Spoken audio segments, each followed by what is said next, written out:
प्यारे दोस्तों, आज हम आपको एक अजीबोगरीब घोड़े के बारे में बताने वाले हैं जिसके बारे में जानकर आप भी हैरान रह जाएंगे। और साथ में हम परों वाले घोड़े या उड़ने वाले घोड़े के बारे में भी बात करेंगे। आप इस वीडियो को आखिर तक ज़रूर देखें। अगर आपने इस वीडियो को लाइक नहीं किया है तो इसे लाइक करें। अगर आपने अभी तक हमारे यूट्यूब चैनल को सब्सक्राइब नहीं किया है तो चैनल को सब्सक्राइब करके बेल आइकन भी दबा दें। तो चलिए शुरू करते हैं। दोस्तों, गांव का रहने वाला एक आदमी बड़ा गरीब था। वो गरीब तो था लेकिन सब्र से उसका गहरा ताल्लुक था। उस गरीब आदमी के पास एक नस्ली घोड़ा था जिसको देखने के लिए लोग दूर दूर से आया करते थे। उसने अपने घर के करीब एक छोटा सा अस्तबल बना रखा था, यानी घोड़े के लिए एक अस्तबल बना दिया था।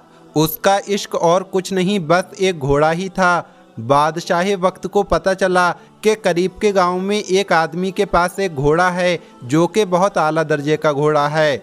बादशाह भी घोड़ों का शौकीन था, यानी उसे घोड़े रखने का शौक था। उसने सोचा कि इस आला दर्जे के घोड़े को हासिल करना चाहिए। चुनांचे बादशाह अपने कुछ साथियों के साथ उस गरीब आदमी के पास आया और कहने लगा, ए फकीर, अपने इस घोड़े के बदले मांग क्या मांगता है?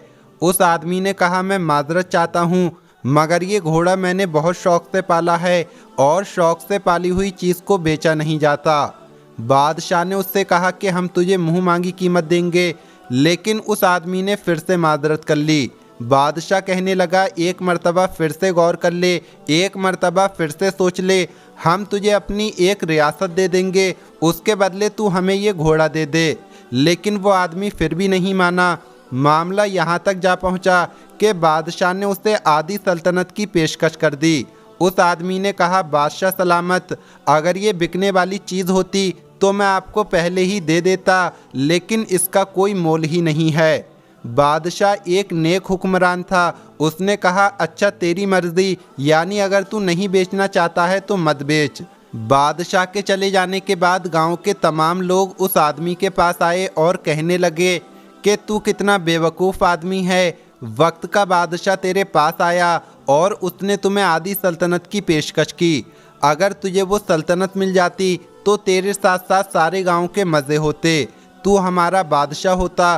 तूने ये कितनी बड़ी हिमाकत की है कि इतनी बड़ी खुशनसीबी को घर आए कबूल नहीं किया।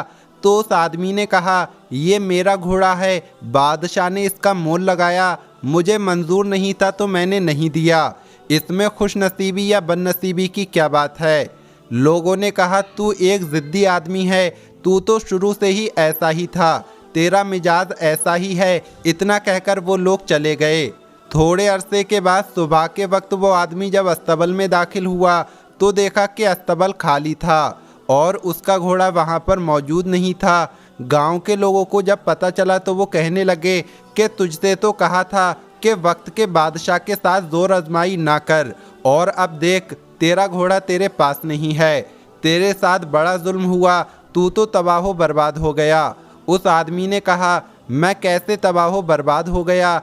एक घोड़ा ही तो था, छोटी सी चीज़ थी, मेरी ज़िंदगी तो बहुत बड़ी है। लोगों ने कहा, नहीं, तू बेवकूफ़ आदमी है, तुझे अल्लाह ने अक्ल ही नहीं दी। ये कहकर सब लोग वापस चले गए।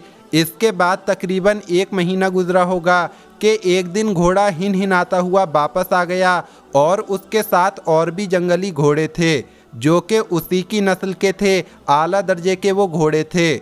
उस आदमी ने उन घोड़ों को देखा तो बड़ा खुश हुआ और सब घोड़ों को अस्तबल में डाल दिया। गांव के लोगों को जब पता चला तो वो कहने लगे, तू तो बड़ा खुशनसीब है, तुझे ना सिर्फ तेरा खोया हुआ घोड़ा वापस मिल गया बल्कि उसके साथ कुछ और घोड़े भी मिल गए। उस आदमी ने कहा, घोड़ा था, चला गया था और अब वापस आ गया। तुम लोग एक वाक्या पकड़ लेते हो और तुम नालायक लोग समझते नहीं हो और आकर कहते हो क्या खुशनसीबी है। दोस्तों, वो सब जंगली घोड़े थे और अब उनको संभालना बड़ा मुश्किल काम था। उस आदमी का एक इकलौता बेटा था जो उसे जान से भी ज़्यादा अजीज था। बेटे ने अपने बाप से कहा कि ये जंगली घोड़े हैं और मैं इनको सुधार दूंगा। चुनांचे उसने सबसे सेहतमंद घोड़े को पकड़ा और उसके मुंह में लगाम देकर उसके ऊपर चढ़ गया और उस घोड़े को चलाने की कोशिश करने लगा लेकिन उसका इकलौता बेटा घोड़े से गिर गया और उसकी टांग की हड्डी टूट गई। उसका बाप उसे उठाकर घर ले आया। गांव के लोग उसके पास आए और कहने लगे कि तेरा एक ही बेटा था, तू तो मारा गया, तू तो तबाह बर्बाद हो गया, तेरे घर में मुसीबतों ने डेरा डाल लिया है। ये कहकर वो लोग चले गए। थोड़े दिनों के बाद बादशाह की जंग शुरू हो गई और जंग बढ़ती गई, लिहाजा लोगों को ज़बरदस्ती फ़ौज में भर्ती किया जाने लगा। बादशाह ने अपने आसपास के इलाके से सेहतमंद नौजवानों को पकड़कर जंग में भर्ती कर लिया। उसके बेटे की टांग टूटी हुई थी और वो किसी काम का नहीं था, लिहाजा बादशाह के लोग उसे छोड़कर चले गए। गांव के लोग फिर से उसके पास आए और कहने लगे कि हमारे तो प्यारे बेटे थे, सबको ज़बरदस्ती ले गए और फ़ौज में भर्ती कर लिया गया, तू तो बहुत अच्छा रहा, तू तो बड़ा खुशकिस्मत है। उस आदमी ने कहा, तुम लोग इस काबिल नहीं कि तुम्हारे साथ रहा जाए। ये गांव ही नालायक लोगों का है जो ज़िंदगी के एक छोटे से हिस्से को सारी ज़िंदगी पर फैलाकर उसका नतीजा निकाल देते हैं। मैं माफ़ी चाहता हूँ, मैं तुम्हारे दरमियान नहीं रहूँगा और मेरी और तुम्हारी जुदाई है। चुनांचे वो अपने घोड़े और बेटे को लेकर किसी दूसरे गांव चला गया। दोस्तों, अब अगर बात की जाए परों वाले घोड़े की या उड़ने वाले घोड़े की, तो इसके बारे में भी बात करते हैं।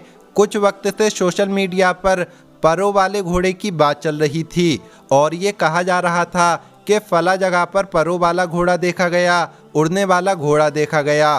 तो हम आपको बता दें कि ऐसा कुछ भी नहीं है, कहीं भी कोई उड़ने वाला घोड़ा नहीं देखा गया है। ये सब एडिट किए हुए फ़ोटो होते हैं, आप इन पर ज़्यादा ध्यान ना दिया करें।